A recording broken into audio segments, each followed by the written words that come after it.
They recognise those people whose commitment has been constant, and they know that those standards are not changing. Princess Anne is a member of the royal family and the second child of Queen Elizabeth and Prince Philip. From a young age, she and King Charles formed a close bond, understanding the special connection of being siblings. Anne has often shown selflessness, especially towards her brother, always putting others before herself, regardless of the risks to her. However, she has now shared a tragic message with King Charles that has shocked everyone. What could Princess Anne reveal that would be so surprising to everyone? Could this be another selfless act of hers that has come to light? Or was there a tragic moment between her and King Charles? Join us in this video as we unveil the details of the message by Princess Anne. Before we dive into the details of this message, let's take a look at Princess Anne's early life and education. Princess Anne's early life and education. People often think being a princess is a fairy tale, but Princess Anne's life was marked by tragedy from the start. Born on August 15, 1950 at Clarence House, Anne was the second child and only daughter of Princess Elizabeth and Prince Philip. Her early years weren't the fairy tale many imagine for royalty. Despite privilege and tradition, Anne's childhood was shaped by distance, duty, and expectations. When Anne was just 18 months old, her mother became Queen Elizabeth II in 1952. This meant her mother was no longer just a parent, but the reigning monarch. Like her brother Charles, Anne was mostly cared for by governesses and nannies, including Catherine Peebles. Her education took place within Buckingham Palace with tutors. However, this arrangement left little room for a typical parent-child connection. Many describe Queen Elizabeth as a distant mother due to royal duties, a portrayal Anne has consistently denied. In a 2002 interview, Princess Anne defended her mother, Queen Elizabeth, saying there's no evidence she wasn't caring. Anne's upbringing mirrored her mother's childhood, with governesses and tutors managing her education, while her parents handled royal duties. In 1963, 13-year-old Anne started at Benenden School, a prestigious boarding school in Kent. Leaving home and family was a difficult transition, but Anne developed independence and excelled academically. By 1968, Anne had earned 6 GCE O-levels and 2 A-levels, an impressive achievement considering her royal responsibilities. Born into royalty, Princess Anne had many important responsibilities and still had passion for horses. How did she manage both responsibilities, and what tragic message did she reveal about King Charles? Keep watching to find out. Princess Anne, a life of equestrian passion and royal duty. However, her passion for horses soon took center stage. Princess Anne's equestrian career is a notable aspect of her life. In the early 1970s, she emerged as a talented and dedicated rider, competing internationally. In 1971, Anne won the individual title at the European Eventing Championships, a remarkable achievement making her the first British royal to win a European championship in any sport. Anne represented Great Britain in the 1976 Montreal Olympics, competing in eventing despite facing challenges. Equestrianism gave Anne purpose and a break from royal protocols, allowing her to succeed in a field where her princess status didn't guarantee success. She also competed in horse racing, taking part in the Grand Military Steeplechase at Sandown Park Racecourse and the Diamond Stakes at Royal Ascot. For more than 5 years, Anne competed with the British eventing team, winning silver medals in both individual and team events at the 1975 European Eventing Championship. She finished 4th at the Badminton Horse Trials in 1974 and 6th in 1979, having taken part 5 times in the competition between 1971 and 1979. In 1985, she rode in a charity horse race at the Epsom Derby, finishing 4th. Anne served as president of the Fédération Équestre Internationale from 1986 until 1994. On February 5, 1987, she became the first royal family member to appear as a contestant on a television quiz show when she competed on the BBC panel game A Question of Sport. The princess has been a supporter of the Riding for the Disabled Association since 1971 and became its president in 1985, a position she still holds. In June 2024, Anne was taken to Southmead Hospital with minor injuries and a concussion, which was believed to be caused by contact with a horse's legs or head. Alongside her achievements, Princess Anne's royal duties defined her life. From 18, she undertook royal engagements, navigating complexities as a public figure. One challenging aspect was royal walkabouts, introduced in the 1970s. These public appearances aimed to make the royal family more accessible, but Anne found them difficult, especially as a teenager. In an interview, Anne admitted she hated walkabouts. Her equestrian successes brought personal fulfillment, but didn't shield her from royal complexities. Anne expressed resentment toward her duties and expectations, saying being born a princess wasn't her choice. As Queen Elizabeth II's second child, Anne forged her path through equestrian achievements and dedication to royal duty. Her life taught her the importance of sacrifice, a value she upholds today as her brother King Charles reigns. Princess Anne, the Princess Royal, helped Queen Elizabeth in her duties as head of state by representing her at events in the UK and overseas, and by attending important state and ceremonial occasions with other members of the royal family. As a working member of the royal family, the Princess Royal took part in several ceremonial events each year, led by Queen Elizabeth. These events included Trooping the Colour and Remembrance Day at the Cenotaph. These occasions are often moments of national celebration or reflection, where the royal family gathers to show support for the Queen or to offer a focus for national pride or remembrance. Another key part of the Princess Royal's work was acting as an ambassador for the UK, representing its culture and interests abroad. She carried out up to 3 overseas tours each year for the Foreign and Commonwealth Office, as well as other trips for her charity work.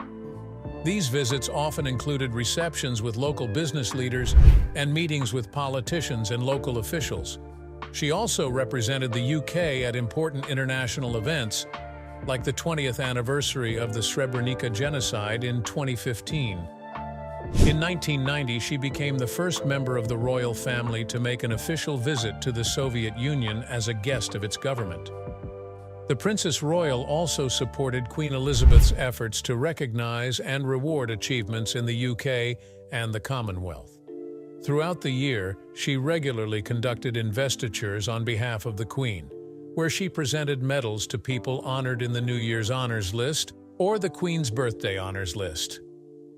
At these events, the Princess Royal met people from all backgrounds, including community volunteers and members of the armed forces, at garden parties held at Buckingham Palace and the Palace of Holyrood House. Beyond her royal duties, Princess Anne also had involvement in charity works. How was she able to keep up with so many responsibilities at the same time? Stay tuned to find out. Princess Anne's life of service and philanthropy. Princess Anne is involved with over 200 charities and organizations officially. She worked a lot for Save the Children, serving as president from 1970 to 2017, and has been a patron since 2017. Anne has visited the organization's projects in Bangladesh, Sierra Leone, South Africa, Mozambique, Ethiopia, and Bosnia and Herzegovina. Because of her work, she was nominated for the Nobel Peace Prize in 1990 by Kenneth Kaunda, the president of Zambia. She started the Princess Royal Trust for Carers in 1991. Her extensive work for St. John Ambulance as Commandant-in-Chief of St. John Ambulance Cadets has helped many young people, as she attends the Grand Prior Award reception each year. She is also a patron of St. Andrew's First Aid. In 2021, she became a patron of Mercy Ships, an international charity that runs the largest non-governmental hospital ships in the world. Anne is a British representative in the International Olympic Committee as an administrator, and was a member of the London Organising Committee for the Olympic Games. She also serves as president of the British Olympic Association. Anne represented Great Britain in the International Olympic Committee at the 2014 Sochi Winter Olympics in Russia. After the Queen Mother retired in 1981, Anne was elected Chancellor by graduates of the University of London and has held this position since then. She was president of BAFTA from 1973 to 2001.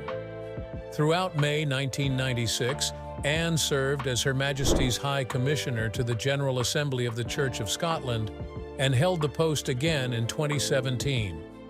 In 2007, the Queen appointed her as Grand Master of the Royal Victorian Order, a position that her grandmother also held. She is a Royal Fellow of both the Royal Society and the Academy of Medical Sciences.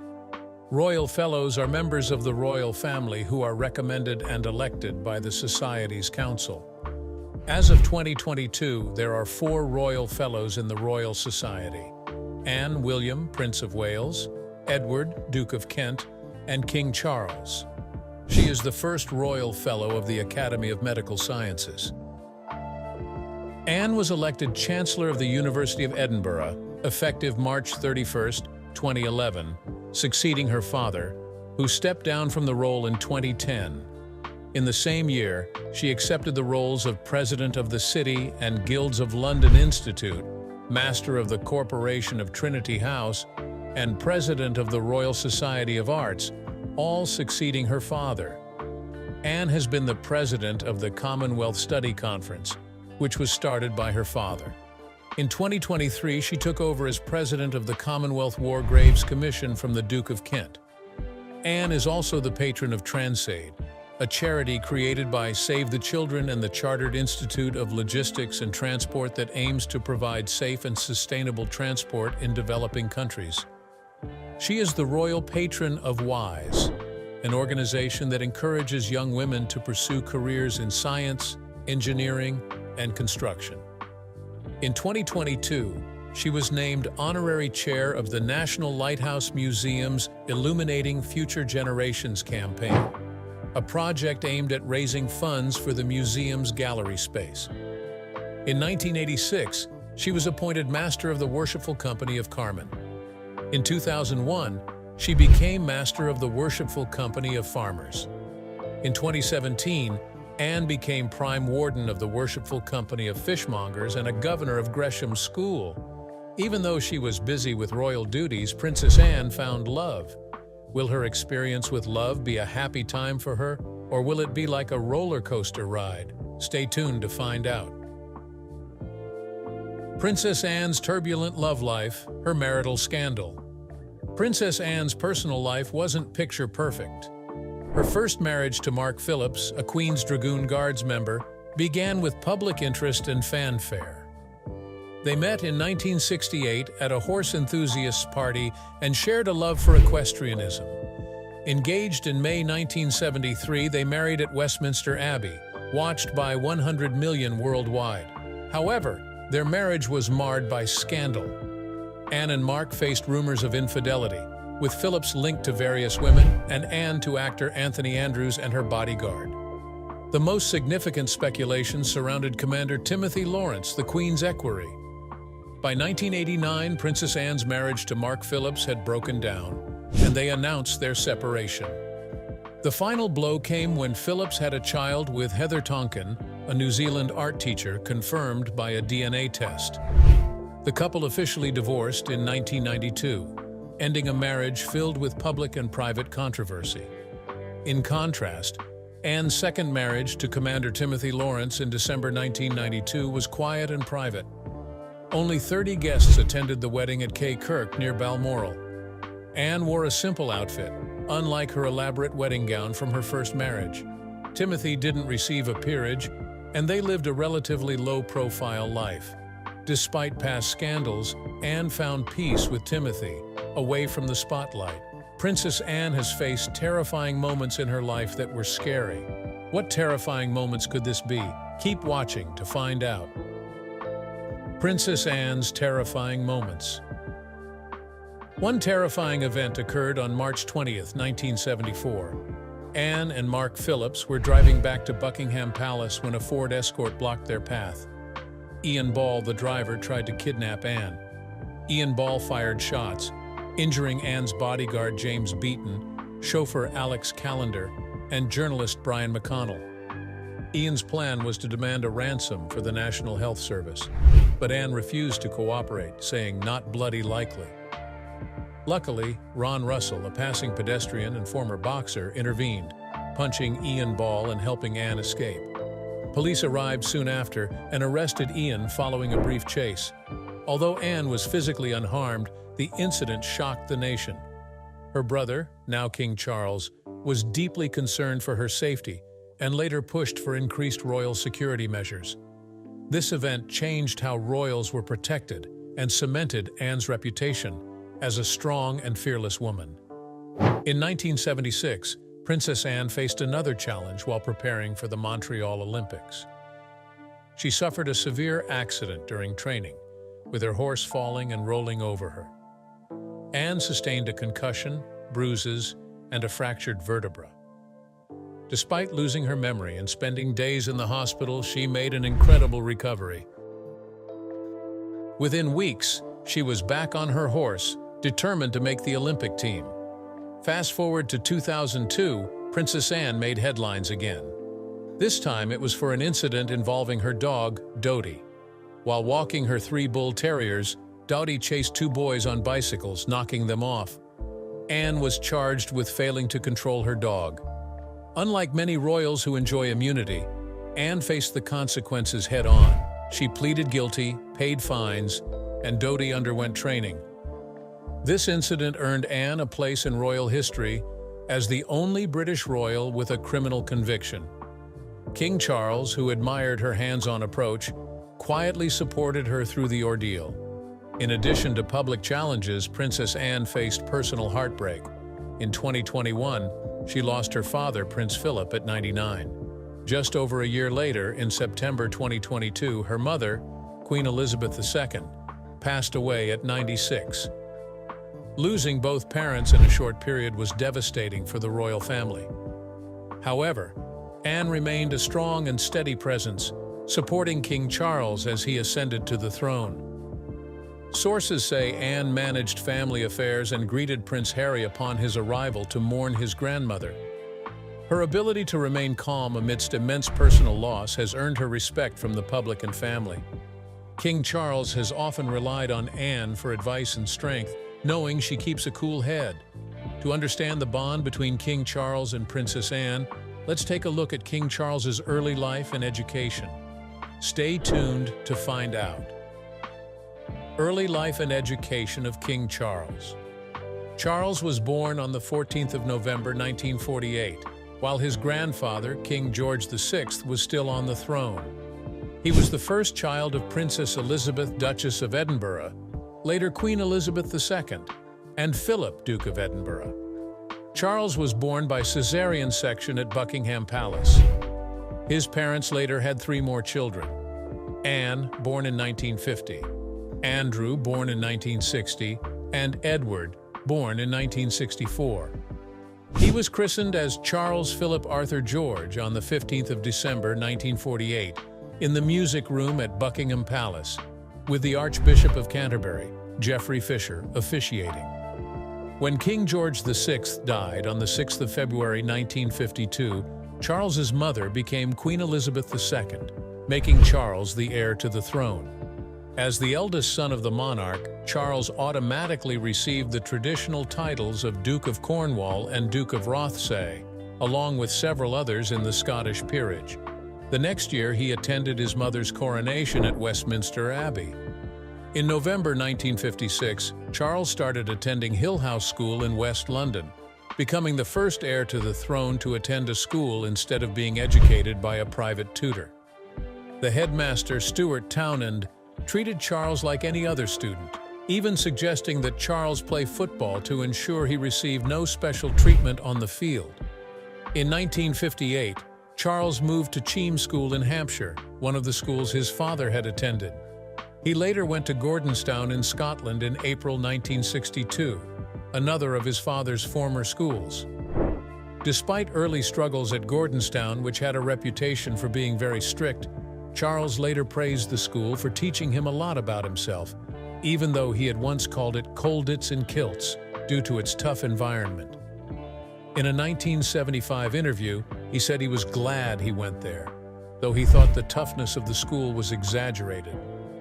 In 1966, Charles spent 2 terms at the Timbertop campus of Geelong Grammar School in Victoria, Australia. During this time, he visited Papua New Guinea on a school trip with his history tutor, Michael Collins Persay. Charles later said that his time at Timbertop was the best part of his education. When he returned to Gordonstown, he followed in his father's footsteps by becoming head boy. He graduated in 1967 with 6 O-levels and 2 A-levels in history and French, with grades of B and C. Reflecting on his education, Charles admitted that he didn't enjoy school as much as he might have, as he was generally happier at home. Charles broke royal tradition by going straight to university after finishing his A-levels, instead of joining the British Armed Forces. In October 1967, he began studying at Trinity College, Cambridge. At first, he studied archaeology and anthropology, then switched to history for the second part of his studies. During his second year, Charles spent 1 term at the University College of Wales in Aberystwyth, where he studied Welsh history and learned the Welsh language.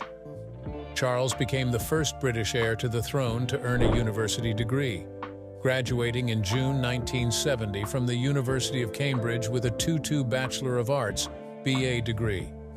In August 1975, following the usual practice, his BA degree was upgraded to a Master of Arts, MA Cantab degree. Princess Anne and King Charles have always shared a close bond since little, despite being busy with royal duties.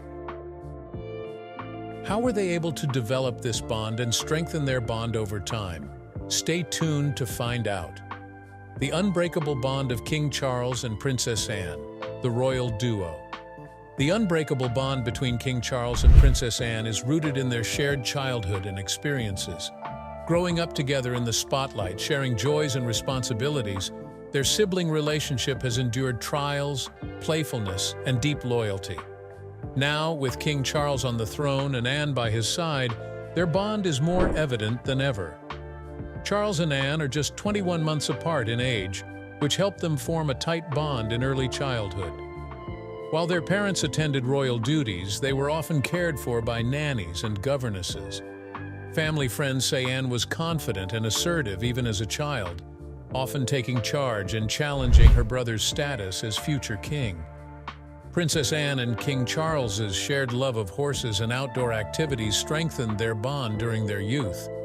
They enjoyed riding, attending polo matches, and exploring the countryside. Anne's confidence and adventurous spirit sometimes outshone Charles, who admired her resilience. Despite playful sibling rivalry, they shared a deep sense of responsibility towards their family and the royal institution. In public, their closeness became apparent during significant events, such as after Queen Elizabeth II's passing in 2022. Anne was by Charles's side as he prepared to become king. During the funeral procession, their lifelong bond was clear. Anne's unwavering support demonstrated the deep connection they maintained. At Charles's coronation, Anne played a vital role as gold stick in waiting, responsible for the monarch's safety. This honor reflected her dedication and Charles's trust. Riding behind Charles during the procession, Anne showed she was an essential part of his reign. Recently, their sibling dynamic has evolved, as King Charles relies on Anne, now one of his most trusted confidants. Anne acts as a steady pillar, taking on duties to ease the burden of his role. When Charles announced his cancer diagnosis in February 2024, Anne quietly stepped up, filling in for him and maintaining her busy schedule of royal engagements. As one of the busiest royals, Anne's devotion to her brother remains unwavering. Her support and dedication have earned her respect within the royal family and beyond. Beyond duty and responsibility, King Charles and Princess Anne share a loving bond. They've enjoyed light-hearted moments, like Anne affectionately calling Charles Old Bean during his coronation celebrations. This sibling banter reveals their genuine affection. Behind formal titles and royal duties, they're brother and sister, bound by shared experiences and mutual respect. Throughout their lives, they've faced personal challenges but found strength in their bond.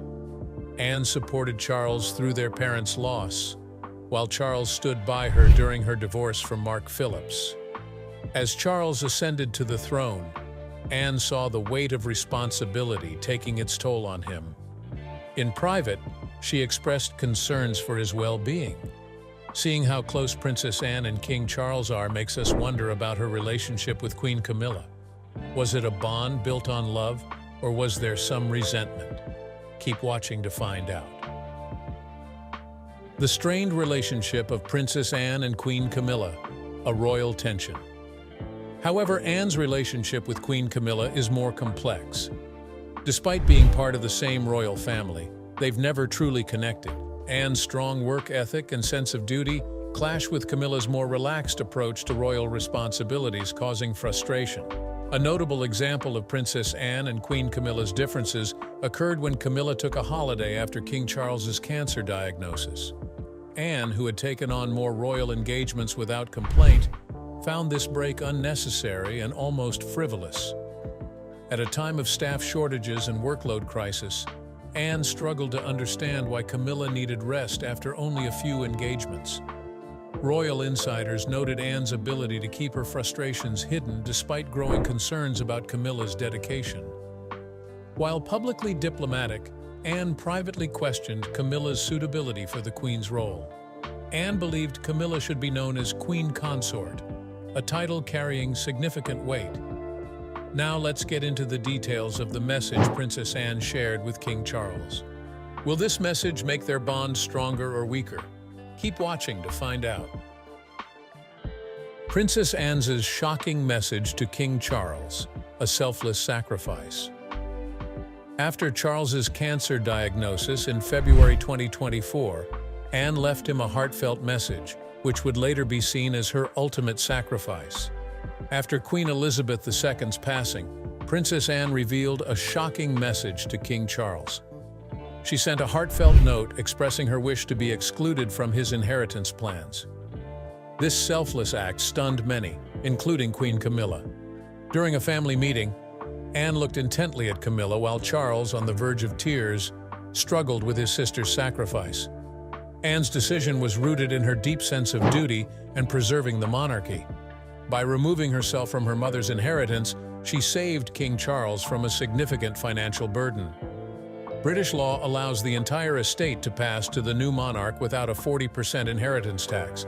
Anne, ever the dutiful sister, didn't want to hinder this efficiency. As the Queen's only daughter and dedicated working royal, Princess Anne knew her duties would continue with support from the sovereign grant. Unlike her brothers, Prince Andrew and Prince Edward, she chose to rely on her own means for private expenses.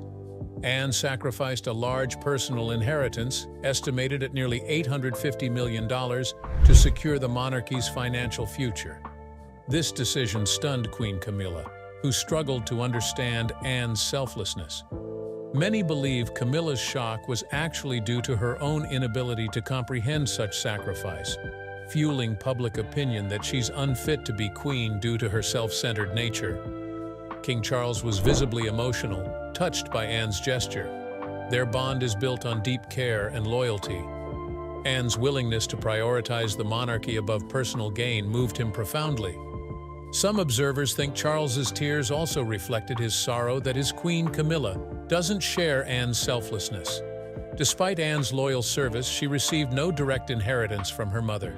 Besides Princess Anne's dedication to her duties, she has a surprising side that makes her stand out. What is the unexpected side of Princess Anne that people have discovered? Let's find out.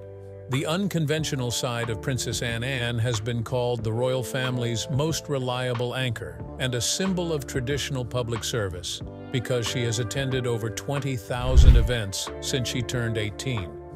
When she was younger, she was seen as a royal rebel for deciding not to give her children royal titles, even though she was second in line to the throne. The media often described Anne as distant and proud, giving her the nickname her royal rudeness. She caused a stir in 1982 by telling photographers to naff off at the badminton horse trials. Vanity Fair said Anne is known for having inherited her father's sharp tongue and quick wit. Reflecting on her early public duties, Anne said, "It's not just about getting credit for doing something, it's about serving. It took me around 10 years to feel confident enough to speak in Save the Children's public discussions because I needed to understand the work in detail, and that required seeing things firsthand. So my early trips were very important." Anne is often called the hardest working royal, and from 2002 to 2022, she completed 11,088 engagements, more than any other royal family member. Anne is still one of the most popular royals in Britain. Telegraph editor Camilla Tominey called her a national treasure and praised her as one of the great English eccentrics because of her strong work ethic. Tominey described Anne's public role as a mix of following rules strictly, but sometimes breaking them. Anne is known for doing her own makeup and hair, and she even drives herself to events, though she has received 2 speeding fines for being late. She chooses not to shake hands with the public during walkabouts, explaining, "You can't shake hands with everyone, so don't start." People have seen her fixing fences at Gatcombe and waiting in line for the Portaloos at her daughter's horse events. Anne is also respected for supporting less common causes like the Wet Wheels Foundation, which helps make sailing accessible, and the National Lighthouse Museum. When she turned 60 and 70, both the BBC and Vanity Fair asked if she planned to retire, and she said no both times, pointing to her parents' example and her dedication to royal duties. Anne's public image is of someone who doesn't suffer fools gladly, but she still shows an impressive level of grace and politeness. What do you think about the tragic message shared by Princess Anne to King Charles? Is King Charles worthy of Princess Anne's selfless act? Share your thoughts in the comments below.